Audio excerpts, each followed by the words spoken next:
বর্তমান সমাজে মানুষ মানুষকে উপকার করা একদমই বোকামি। আসসালামু আলাইকুম এভরিওয়ান, কেমন আছেন অল? তো বর্তমান সমাজে আমরা অনেকেই টাকা ধার দেই, আর টাকা ধার নেওয়ার সময় অনেক অনেক কথা বলে যে দিয়ে দিব, এই তো একদিন 2 দিন 3 দিন এরকম করতে করতে দেখা যায় বছরের পর বছর চলে যায়। টাকাটা যখন নেয় তখন হচ্ছে গিয়ে আপনার সাথে মধুর মধুর মিষ্টি মধুর কথা বলে টাকাটা অনেক কৌশলে নিয়ে নেয়, বাট টাকা নেওয়ার পরে তখন আর আপনাকে চিনে না, তখন আর আপনার সাথে যোগাযোগ করারও চেষ্টা করে না বা যোগাযোগ করার কথা মনেও করে না। কেননা আপনি যদি ফোন দেন তখন আপনি হয়তোবা টাকা চাবেন, এই জন্যই হয়তোবা ফোন দিয়েছেন, বাট আপনার ফোনটাও ধরতে চাইবে না, ব্ল্যাক লিস্টে ফেলে দেবে।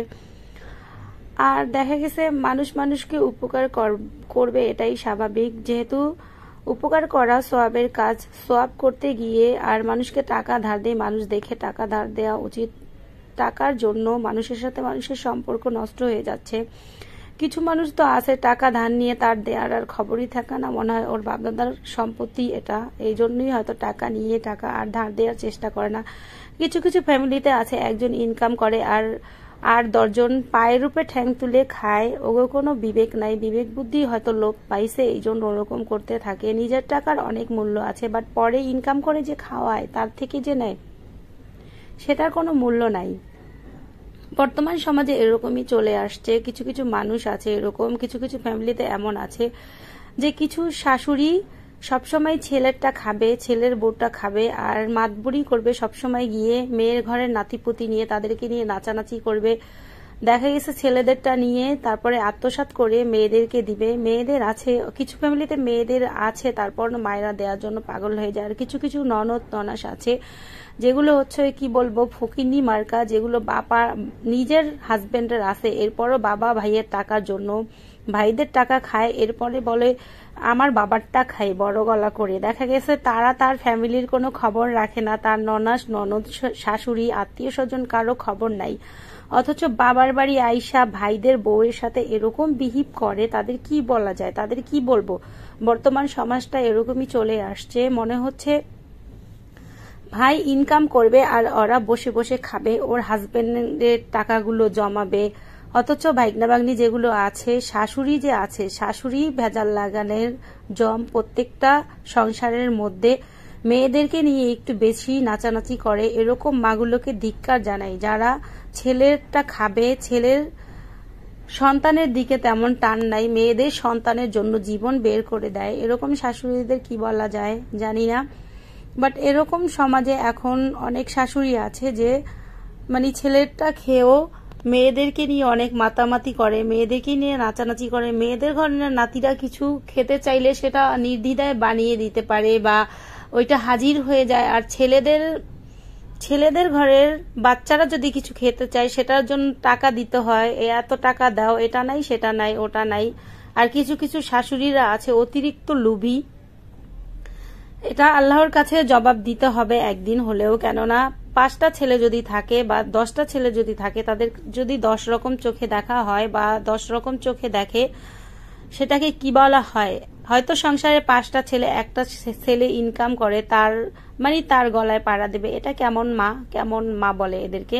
কিছু কিছু মা আছে যে দেখা গেছে 5টা ছেলের মধ্যে 5টা ছেলেই কাজ করে, ও মা তাদের টাকা একবার ইনকাম করে স্টক করে রেখে দিবে, আর হচ্ছে গিয়ে যেই ছেলেটা তাদের বারবার দেয় ওই ছেলেটারে মানে জবাই করে টাকা নিয়ে নিবে, যে আরো লাগবে, তাদের চাহিদার কোনো শেষ থাকে না। এটা কেমন মা বলা হয় জানি না, কিন্তু এই দুনিয়াতে হয়তো এগুলোর হিসাব হবে না, কিন্তু মৃত্যুর পরে ঠিকই হিসাব আল্লাহর দরবারে ঠিকই দিতে হবে। কারণ প্রত্যেকটা সন্তানের হক তার বাবার টাকা, তার বাবার হক যদি কেউ যদি খেয়ানত করে তাহলে ওই প্রত্যেকটা জিনিসের হিসাব ঠিকঠাক দিতে হবে। আমি আমার ছেলের জন্য যতটা মানে আমার দরদ লাগে, ছেলের বউটার কিন্তু তার বাচ্চাদের জন্য অতটাই দরদ লাগে। এটা বোঝার ক্ষমতা সব শাশুড়িদের থাকে না। কিছু কিছু শাশুড়িরা আছে কিছু বললেই বলে কেন এটা কি তোমার বাবার বাড়ির, ওটা কি তোমার বাবার বাড়ি, তার মানে কি? তার মানে হাজবেন্ডের কিছু কি অধিকার তার নাই, বা তার বাচ্চার কি তার বাবার টাকার প্রতি কোনো অধিকার নাই, সেটা কি বলার রাইট রাখে না? অবশ্যই রাখে। বাট কিছু কিছু শাশুড়িরা আছে এটা বোঝে না, এটা না বুঝে বাবার বাড়ি চলে যায়, বাবার বাড়ি এটা করছে সেটা করছে, কিছুই বলা যায় না তাদেরকে। এমন শাশুড়িরা কখনোই পরিবর্তন হবে না। যেই পিছনে যুগগুলো চলে গেছে তারা হয়তো এরকমই ছিল, বর্তমান যুগে এরকম হয় না, খুব কম হবে ইনশাল্লাহ।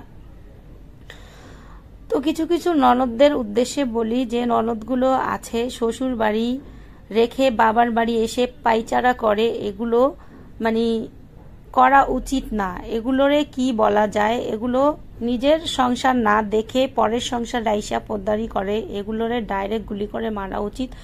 এগুলো কি বলবো, শ্বশুর বাড়ি থাকাকালীনও বাবার বাড়ি উঠে বসে খায়, ঘাড়ে বসে খায়, ছোট লোকের মতো আইসা পড়ে থাকে।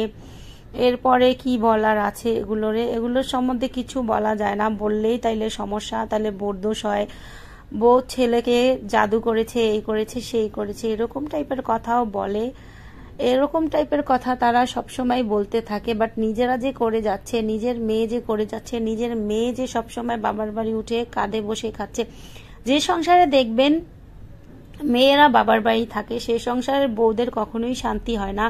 সে সংসারে বউদের মানে কি বলবো, এরকম ভাবে সংসার করতে হয় যে মানে নিজেকে একটু ভালো রাখা যায় না, অনেক কষ্টে সংসার করতে হয় তাদেরকে নিয়ে। কিছু বলার নাই। তো সমাজটা কবে যে পরিবর্তন হবে সেটা আমরা হয়তো বা জানি না, বা কবেই হবে সেটা জানি না। নিজের বেলা আমরা 16 আনা বুঝি, পরের বেলা কেন বুঝি না, পরের বেলা 1 আনা হলে বোঝা উচিত।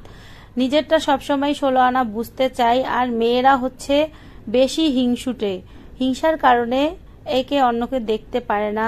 বেশি হিংসা পতনের মূল। দেখবেন প্রত্যেকটা ফ্যামিলিতে কোনো না কোনো একটা শয়তান বসবাস করে, যেগুলোকে কখনোই শুধরানো যায় না। তো আর কি বলবো, আজকের মতো এখানেই, আল্লাহ হাফেজ।